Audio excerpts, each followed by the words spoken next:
Hi, Christy here. Today I wanted to share a resource and also do a bit of a public service announcement.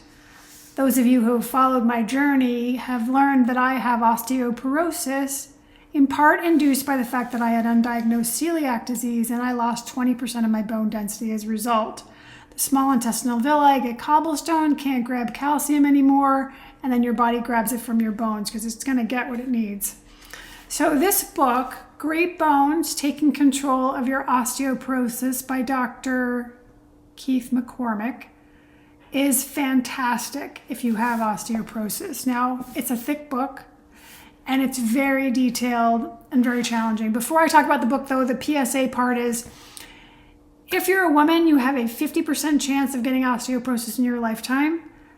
It's highly recommended that you get a bone density scan sooner rather than later, in your 30s, ideally, because that will give you a baseline of how healthy your bones are so that in the future you can directly be comparing to the bones you had when you started. I happen to have that it was in 2000.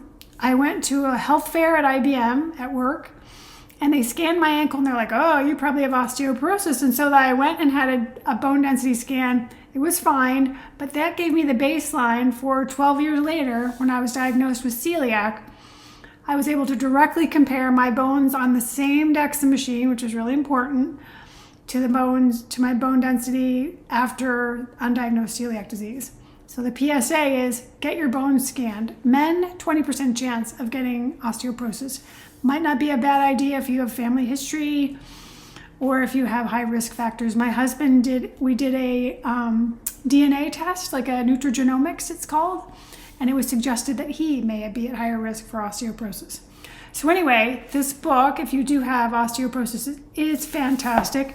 It is not an easy read, but the detail and the quality of what's shared, I just want to share the chapter titles.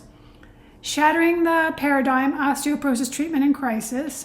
How to choose an osteoporosis doctor, not easy. Bone biology, how bone loss occurs. Diagnostic tools for evaluating bone loss. Therapeutic targets, signs, symptoms, and lab tests. The web of organs and glands that have an impact on bone health. Chronic systemic inflammation. The gastrointestinal tract, ground zero for bone health. There is my celiac disease.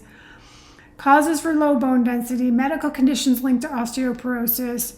Key nutrients and compounds for great bones, the power of exercise, medications for osteoporosis, other therapies, and the future. Now I do Jinshin as well. I watch what I eat, things that are best for osteoporosis. I use a vibration machine, I exercise, but this is an additional really great resource. I highly recommend it. Great Bones by Dr. Keith McCormick. He happens to be a chiropractor. Not my favorite thing, but he is extremely well-versed and educated and has been doing this for, I think, 25 years.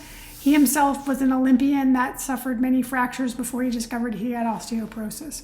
So that's my very long video for today, and I hope you will take good care of your bones. I look forward to seeing you in the next video, and in the meantime, please, go be brilliant.